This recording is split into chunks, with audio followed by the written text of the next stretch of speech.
If Hot is 15 years old, if Hot was a person, I would give it a new mission. Hot for 15 years has done some incredible things. And in the early years, we, and I say we because I was part of the Hot community, even if at the time I was working with MSF, Doctors Without Borders, I was a user of the data that Hot produced. And the things that we were able to do as a community of both data creators and users in the early days was astonishing.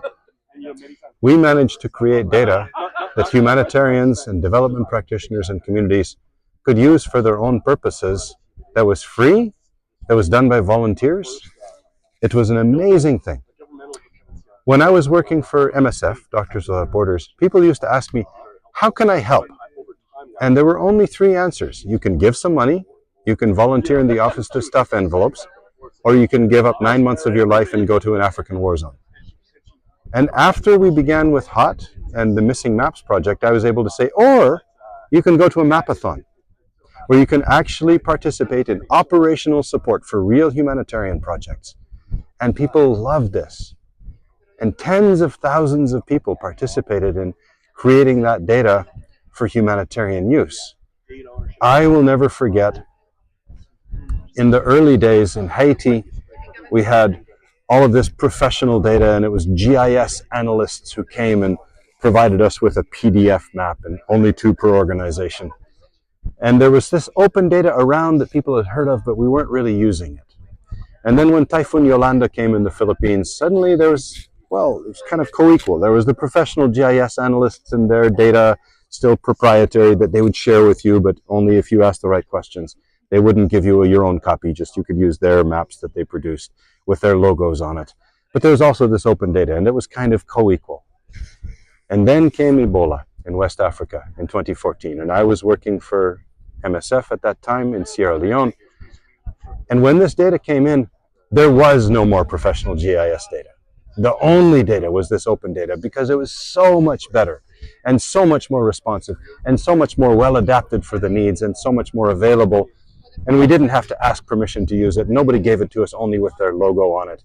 So we were able to actually make and use and participate in data that actually made a real difference in stopping the Ebola epidemic in West Africa in 2014. And so over 4 years, we went from everything being proprietary to, and humanitarian and development practice, pretty much all the data being open. That was done by HOT. It was done by the Missing Maps project and by HOT. So happy birthday, HOT. You did a great job, but it's not done. And what you've already done is no longer enough. We don't just need mapathons anymore. Digital volunteering and clicking on satellite data to create buildings and roads and watercourses, this is no longer enough. The machine learning algorithms can do almost as well, and soon they will overtake what we can do manually. So it's time for HOT to get out in the field. It is time to involve the local communities, not just Western people in London clicking on a screen. It's time for HOT to become much bigger and much more inclusive and actually bring the field data, the ground data. We fly the drones like the people are doing right here in La Paz and Baja California del Sur. We fly all over the world, every city in the world. We create good 3-dimensional data. We use the new tools like the machine learning and AI algorithms to actually support human mapping rather than take it over. We get out in the field and we attach the numbers to the buildings, and we bring that real field data, people's actual lives. We start thinking about more moonshots. What could we do? There are 2 billion people in the world who don't have proper land tenure. We can give it to them with the tools we have now. We don't need to do just an open street map anymore. We can do an open household map of the entire world and actually produce land rights and genuine changes in people's lives across the world. So happy birthday, HOT. I've got a job for you.